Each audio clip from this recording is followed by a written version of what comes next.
Hello, everyone can hear me?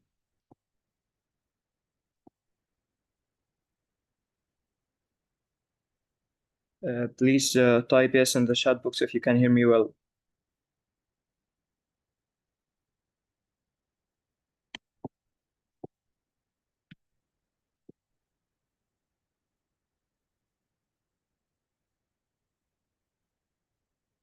Okay, great. We will start now. Hello, everyone, and welcome to the 85th free webinar titled Introduction to Analytics and Machine Learning in Petroleum Engineering. This is Adil Tahir, OPA Business Developer. I would like to thank you for attending today's webinar presented by Engineer Osama Abdulazim.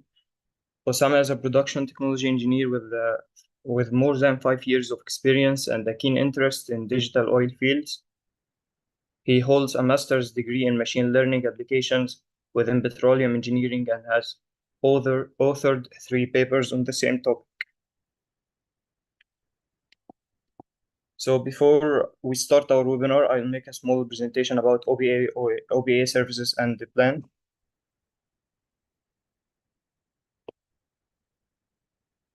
Here's a list of our upcoming live courses starting from June to August.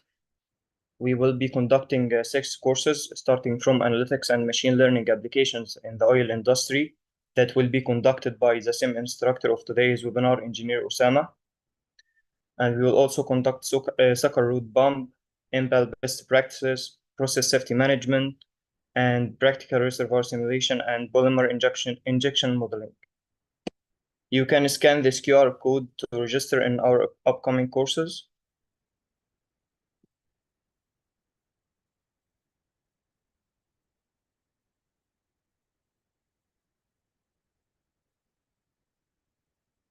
We have conducted more than 35 live courses that are now available as recordings in different disciplines like reservoir, G&G, rig and rigless operation, and production technology bundle.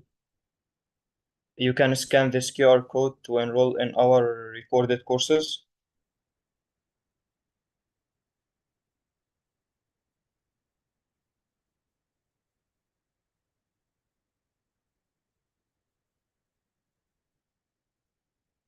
Here's our other services called mentorship. It's a one-to-one mentoring session by highly experienced mentors.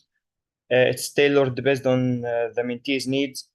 The request can include professional guiding in PhD and master, guiding on personal data, explaining the know-how of a software, helping undergrad students in their projects. We have conducted more than 45 mentorship with more than 900 learning hours, and the mentees were from more than 8 different countries. You can scan this QR code to enroll in our mentorship program.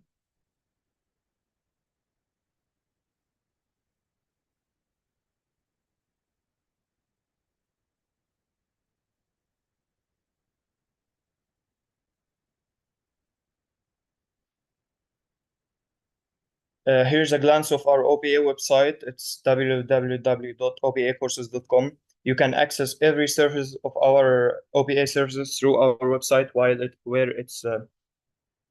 it's a live course, recorded course, mentorship program, internship program, anything, you can access it through our website.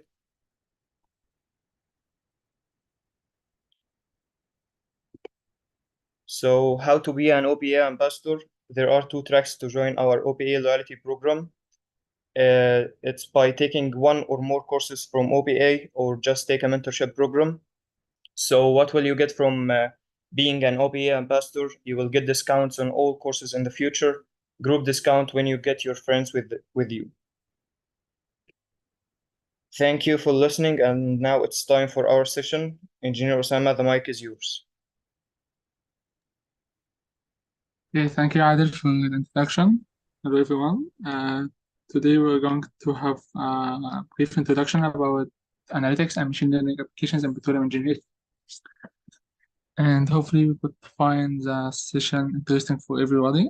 And we'll have some about 10 minutes at the end of the session for questions. So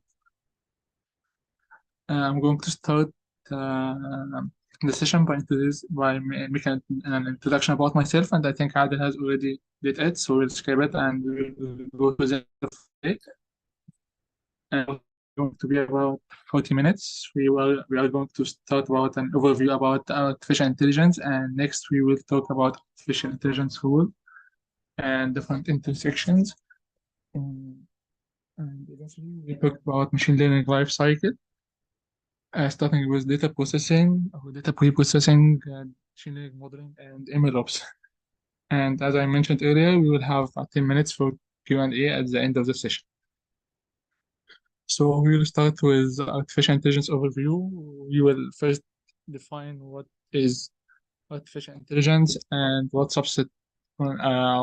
type or what different subset are under the artificial intelligence, which are machine learning and deep learning. We will first say that artificial intelligence is a branch of computer science which allows us to create intelligent machines which are capable of simulating something like human-like thinking process, which allow us to make computers understand what we want to do and to find patterns and make decision support for us. The key concepts of artificial intelligence is the ability of models to learn and understand, the ability to do reasoning, problem solving, and language understanding, because as we already know, we speak language which computers do not understand, they only understand zeros and ones. So first of all, we will talk about machine learning, which is the first subset of artificial intelligence.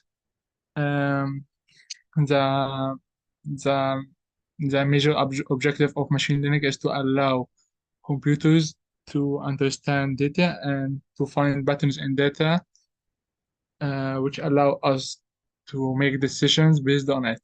The key concepts of machine learning could be diverse. We will pick, for example, algorithms, training data, model, features, and labels. We can see that machine learning could be, or the methods of learning could be divided into supervised learning, unsupervised, and semi-supervised learning. In supervised learning, the model would usually have training data to learn from it. However, it would have one label for each row or for each example, and the model would do its best to fit the data to be able to predict the output or the labels accurately. For unsupervised learning, the algorithm is trained on unlabeled data. It usually tries to find patterns and relationship in data, which are usually difficult for humans to deal with, specifically when we work with large data sets which consist of tens of features or attributes. For semi-supervised learning, the model is trained on a mixture of labeled data and unlabeled data. Next, we will move to deep learning. We can, okay, I'm trying to raise my voice. Can you hear me better now? Okay, we will talk about deep learning, which it's also another subset of machine learning, and it specifically tries to mimic the human brain and the way of how humans think.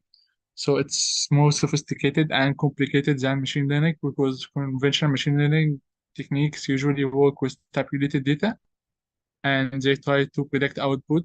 However, deep learning allows us to find sophisticated data and it can it can work without the necessity to do feature engineering before working with it. So the key concept of deep learning is neural networks, which are the fundamental block of deep learning. They consist of nodes and layers, such as input layer, hidden layers, and output layer. Also, it consists of activation functions, which introduce nonlinearity to the model to allow it to do backpropagation. There are different methods or there are different techniques of or different architectures of deep learning. It could be like artificial neural network or CNN or conventional neural network, which is specifically works with images, which allow us to do image segmentation, for example, or object detection. Also, there are RNNs or recurrent neural networks, and they usually work with time series data because they can handle long sequence data and could be long short-term memory or gated recurrent units. Also, there are GANs or generative adversarial networks, which work with images. However, it's not going to do object detection or to do segmentation for objects. However, it tries to fake images and to fool the model to be not able to distinguish between real images and fake images. Although there are transformers which are very famous by now, and they are used with language models. However, they got also used with convolutional or CNNs or convolutional neural networks.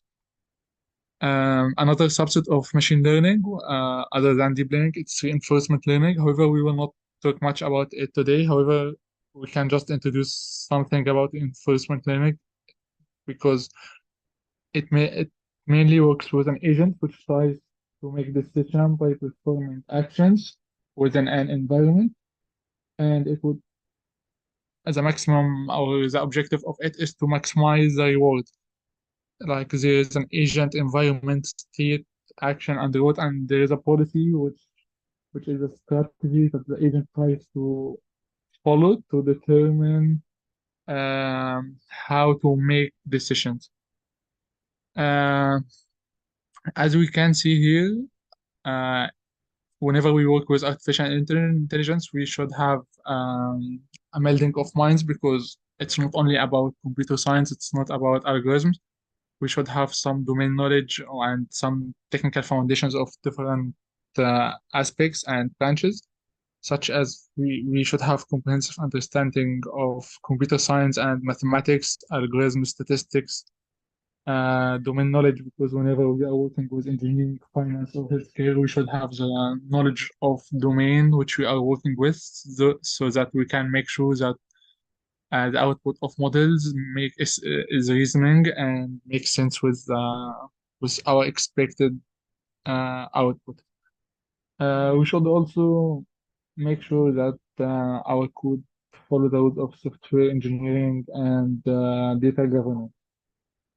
So this was an introduction, and next we move to AI and petroleum engineering. Uh, if you try to look for applications of artificial intelligence in petroleum engineering, you will already find that there are many applications that are published recently. We can find that there are applications about real-time drilling optimization, specifically when we try to optimize or predict ROP while drilling by making use of the measured surface parameters such as return rate, RPM, or so on. We can also use it for production optimization, specifically when we work with virtual flow meters and offshore platforms. We can use it with flow assurance to predict fracs production, asphaltene, and so on. For reservoir and subsurface, it's common to be used for logging interpretation, either cased hole or open hole logging.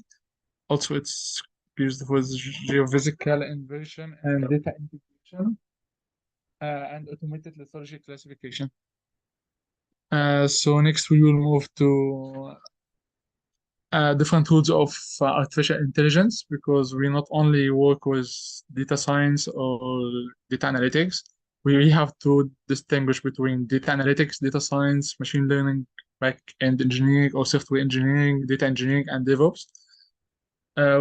As we could see, we can find that each field has some intersection with other fields. We will start with the basic one, or data analytics. Simply, it's a technique we used to try to do cleaning, transforming for data, and to find some valuable insights and uncover hidden patterns in our data. This includes exploratory data analysis and statistical techniques such as descriptive, predictive, and prescriptive. It also includes data visualization and how we visualize our data to find patterns, either univariate, bivariate, or multivariate visualization techniques. Essentially, we should consider ETL, or extract, transform, and load, within this method or within this stage of data analytics. Next, we will talk about data engineering, and which is the backbone of the entire data life cycle because it starts from data acquisition, storing, processing, and retrieval.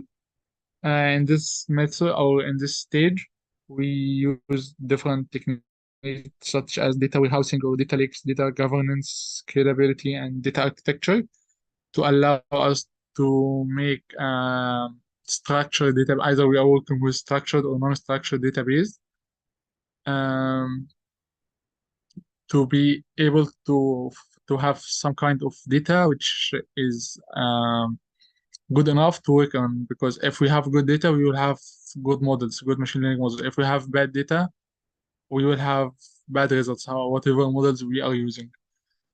As we can see, data science, it combines data analytics and data engineering so that it makes use of both exploratory data analysis, data pre-processing, and machine learning engineering. Machine learning engineering, as we have mentioned earlier, it includes supervised, unsupervised, and reinforced learning.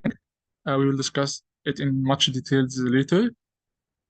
So this is data science, and we should also note that data science requires, or data scientists must have domain knowledge of the domain they are working on. It's not only for data analytics, engineering, and machine learning, they should have the domain knowledge.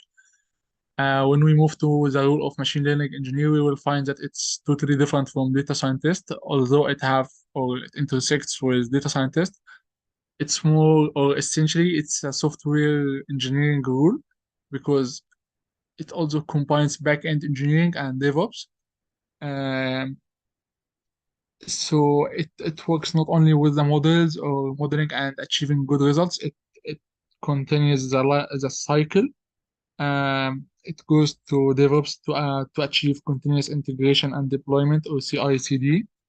Um, if you are working as a machine learning engineer, you will work with automation, you will work with Git and Docker, microservice, and so on. You will also must have some knowledge of software engineering or back-end engineering. You will have to work with web application databases and server-side logic. Uh, Now we will talk about some common Python libraries which we use in general, and specifically we will mention some three libraries which we use in petroleum engineering. We'll start with NumPy, which is used for mathematical operation. Pandas is used for data manipulation. Matplotlib and Seaborn are used for visualization, either 2D or 3D graphs. SciPy and the stats model are used for statistical representation of data, statistical computing, and optimization. Scikit-learn, it's used for traditional techniques of machine learning, such as classification, regression, and so on. PyTorch, TensorFlow, Keras, and are framework which are basically designed for deep learning applications. H2O and PyKite, they allow for low-code machine learning and auto machine learning. And eventually we go to Willy, Lassio, and Delesio, which are used to allow us to read data from well logs, do visualization for wells, and case the whole logging, open hole logging, and so on. So why do we use, or why do we prefer to use libraries in Python and not just making code from scratch for everything? It's simply because it allows us to achieve code reusability, efficiency, functionality, and when we use or when we work with libraries, we would have community support. If we have or if we're stuck with something, we can search on internet and we will find much information about it. Next, we move to machine learning life cycle. As I mentioned earlier, it's not only for building model or cleaning data and building model. It starts with data ops, which is and data ops followed by machine learning development and operation. And the last three circles we can name them to be ML ops or machine learning operations. For data ops, data ops, we start by collecting data. It's usually the first step. We have to find some suitable data for our scope of work. And next, we have to identify the profile of our data or the classification of data, followed by uh, storing our data in structured databases or whatever data we are working on. And of course, we have to process our data, clean our data set, and do database management. For machine learning, we usually start with gathering the data, which is already cleaned and pre-processed by the data ops stage.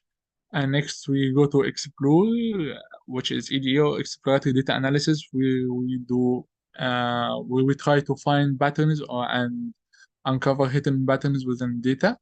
Next, we move to training, and the training usually in training stage, we usually try to test the different models um, and train them on the same data. We usually divide our data into train, valid, and testing. In order to we have trained data to train our model to learn the pattern and learn the relationship between different attributes and output. Valid data set, it's used to evaluate the model. As we can see here, it's used to evaluate the model and optimize its hyperparameter. And testing data set, it's usually the unseen data, which the model is truly evaluated on, or is truly evaluated based on. Next, we move to DevOps, and we will quickly move through it. It starts with planning, coding, building our model, and continuous testing to make sure that our model or our software works as expected. And then we move to the release to release our model in different versions using software such as Git, for example, followed by deployment into production, and then operate the model or the software and do monitoring for how it performs what problems it uh, what problems it might face. Uh, we will start. We will talk about the data processing. We can see that data usually start with identifying identifying and fixing the type of variables. The first step of working with any data is to try to find what type of data we are working with, because, for example, you can find some data such as integers are stored as string data are stored as strings. So we have to convert it. We have to differentiate between numerical and categorical features. Next, we have to identify missing values and the reason for missing, either they are missed at random or there is any specific reason for having some missed data. Next, we go to outlier check. We have to identify anomalies in our data and see how to detect the outliers effectively, and then we will move to how to deal with it, either by removing them or making computation for them or imputation for them. Next, we will make some univariate and bivariate analysis by having some visualization. We have to handle categorical features by different ways because models, they don't understand categorical features or strings, or ordinal data. So we have to do some kind of processing such as one-hot encoding. Eventually, we will do feature scaling to have so that we would have the entire data set within the same range, either from using standardization or normalization to change our data scale from 0 to 1 if we did normalization, or from -1 to 1 if we are doing standardization using the standard deviation of 1. We also have to check the imbalance of data we so that we can see if there are some classes which are not well represented within our data set, and either we have to do oversampling, undersampling, or smooth technique. Feature selecting allows us to select or to work with features which really have some weight on the model capability of prediction, and we can eliminate some features which are not relevant or not giving the model enough information, and we can find it using different techniques such as multicollinearity and so on. In this slide, we continue on in explorative data analysis. We can see that there are different type of statistical analysis. We have descriptive, diagnostic, predictive, and prescriptive. For descriptive analysis, we just describe what we can see in our data set. We can find some statistical measurements such as mean, median, and mode, and so on. For predictive, we can do forecasting for the future by fitting linear regression or classification. Uh, as we can see here on the right hand, we can see that data visualization, there are different types of plots which we can do so that we would be able to understand our data set. We can use histograms, which are univariate. We can use tag plots, scattered plots, radar plots, and so on. Here we move to machine learning model, and we will as we mentioned earlier, we have supervised, unsupervised, semi-supervised, and reinforcement learning. We can see here the different applications of machine learning. We can see that, for example, deep learning, it could be used for image classification, for CNN, autoencoders. However, it usually suffers from overfitting. Overfitting is the ability of model to memorize the data which it's trained on so that it fails on the new data. We can see different applications of computer vision, including object detection, machine vision, and augmented reality. For speech recognition, we usually use NLP or natural language processing. We use hidden Markov models and for speech recognition. For dimensionality reduction, we usually work with unsupervised learning, especially PCA, which is principal component analysis, in which we are trying to reduce the size of our data set. For example, if we are having some data set of 100 features, it would be difficult to work with and to model and to have some model which will consider all the 100 features to make a prediction for labels. So we can do some kind of dimensionality reduction to reduce our attributes from 100 to 10 or 15 based on our criteria. For classifiers, we can use random forest, for example. We can use support vector machine and so on for neural network. And for robotics, it usually combines machine learning with other software techniques. We can also see here that there are expert system and NLP. If we're going to have some quick overview of traditional machine learning algorithms, we can see that we usually have regression, classification, and clustering. As you see here, we should understand how each algorithm works so that we will select or pick the most or the optimum algorithm based on our data and the criteria. For example, if we are going to have some regression, we should see if we're going to use lasso or elastic net or vector regressor or so on based on some criteria. For classification, we should see that if we're working with text data, we would usually go to naive Bayes.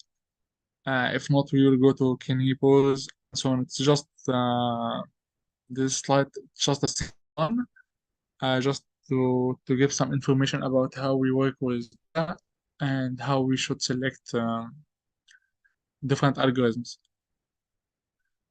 Here we will make some quick introduction about generative AI because it's recently, so we should first mention that generative AI it usually refers to systems which are capable of generating new content which resembles input data or the data which it's already trained on. There are different type of generative AI algorithms. It could be transformer-based model, GANs or variational autoencoder or model. Transformers, they are very popular. They were published in the very famous paper, Attention is All You Need. I think it was published in 2017, and it was the basis for everything after it. It's basis for large language models now, and it's also used for computer vision and so on.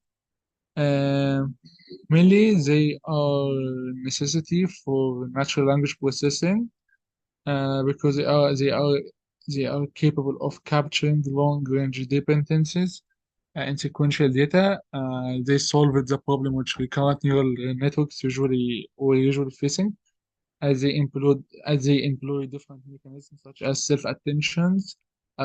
self-attention, which is used to weight the importance of different input elements. Actually, it works for every element in the context or in the sequence, and there are some variation which were applied to transformers now, so that they are applicable and used with computer vision to allow us also to find the relation between every pixel in the image or the other pixel, um, or with the other object. Next, we move to GANs. As we mentioned, it tries to generate fake images, and it consists of a generator and discriminator. Usually, the generator is a neural network which generates synthetic data set, and it try based on the data which it was trained on, and it tries to generate fake data set which does not exist. Discriminator is another neural network within GAN also.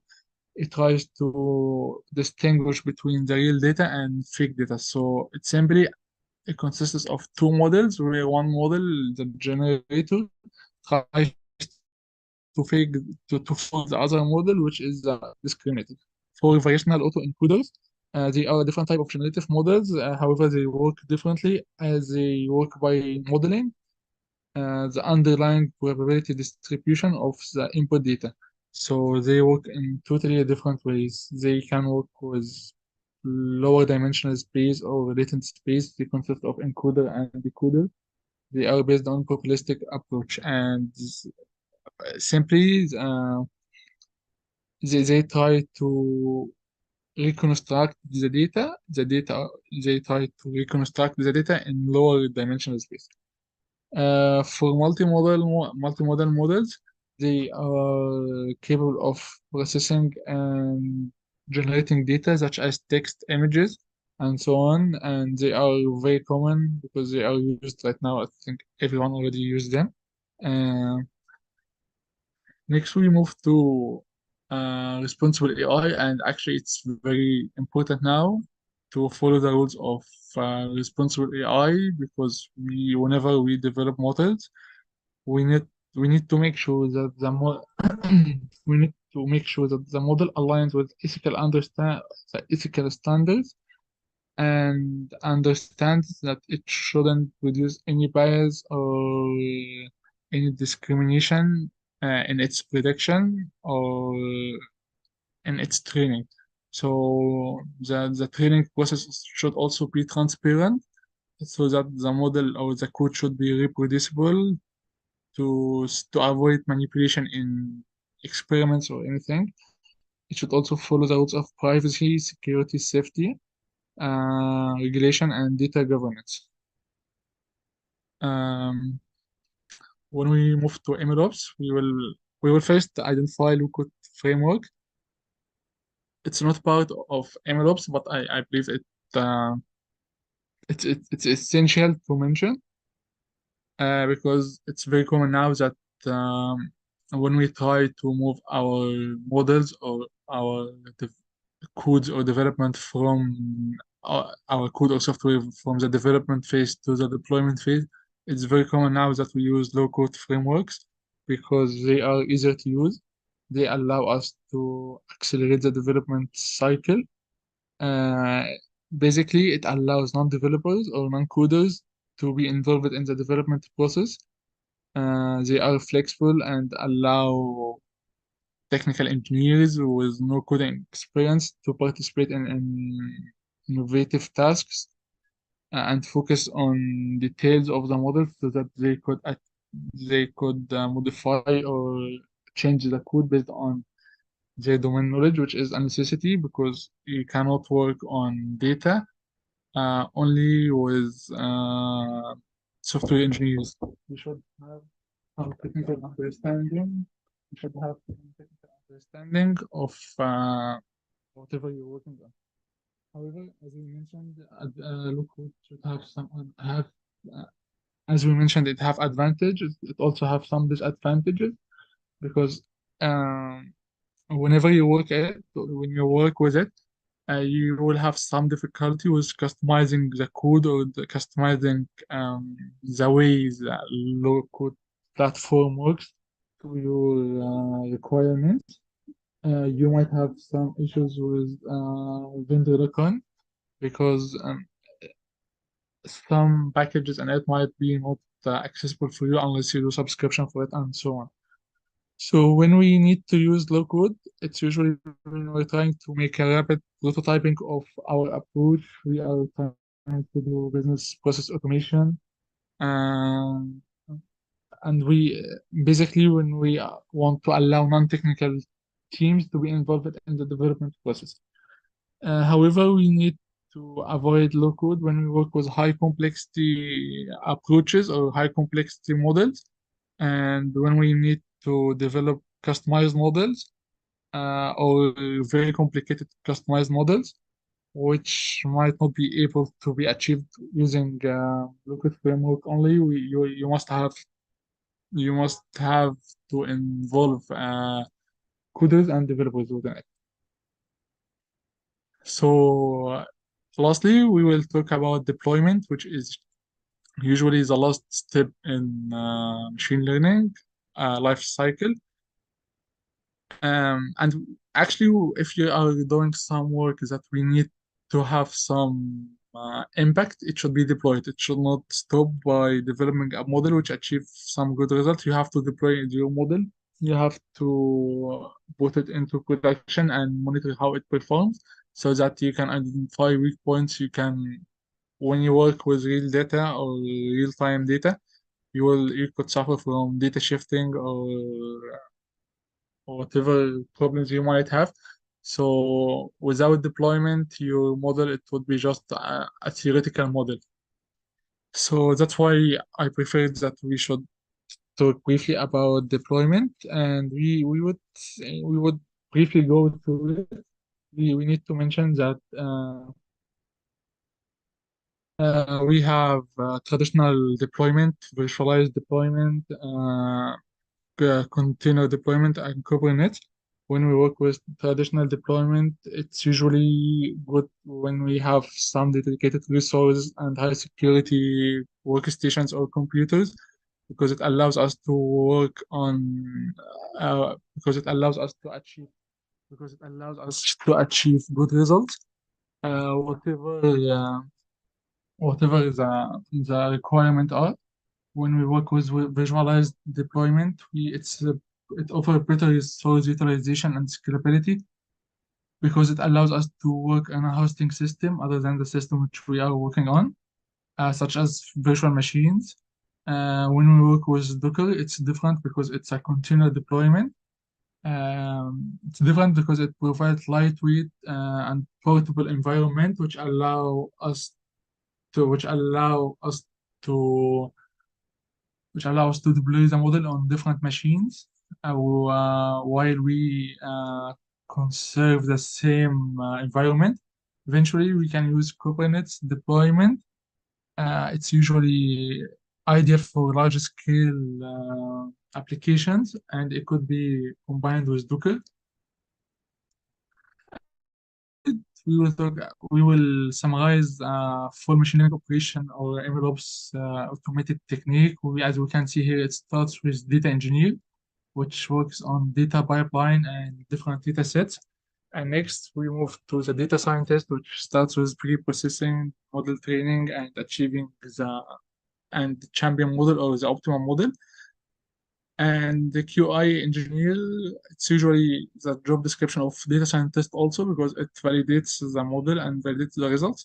And then we move to MLOps engineer, or simply it's the machine learning engineer, who is responsible for developing training pipeline, doing model registry deployment, and achieving ML API. And then we will go to info engineer or software engineer, which would usually be responsible for deploying the model and developing the application or the website on which the model would be deployed on. Okay, that was everything. I hope it was helpful for you, and please feel free to ask any question if you had.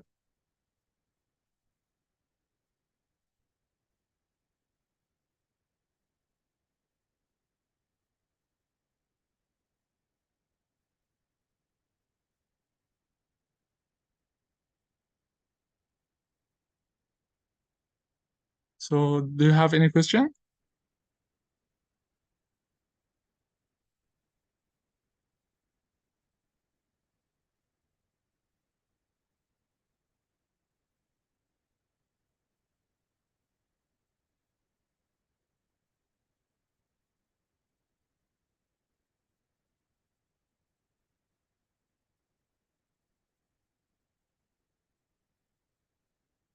Okay, we have 5 minutes. If anyone have any question, please feel free to ask.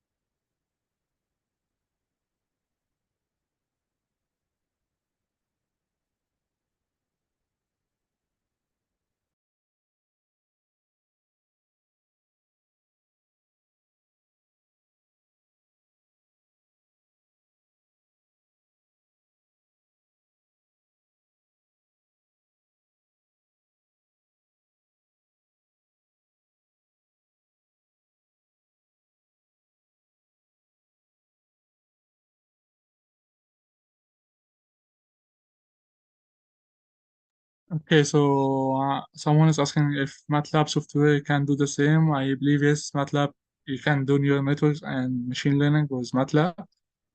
Uh, uh, s- so yes, you can do it with MATLAB. But however, now if you're going to do it with Python, you will have advantage because you have a wider command support. So if you are having troubles with something, you can fix it easier when you work with Python. And Python is very common now in research more than MATLAB. So Python is preferable over MATLAB. However, you can still do it with MATLAB.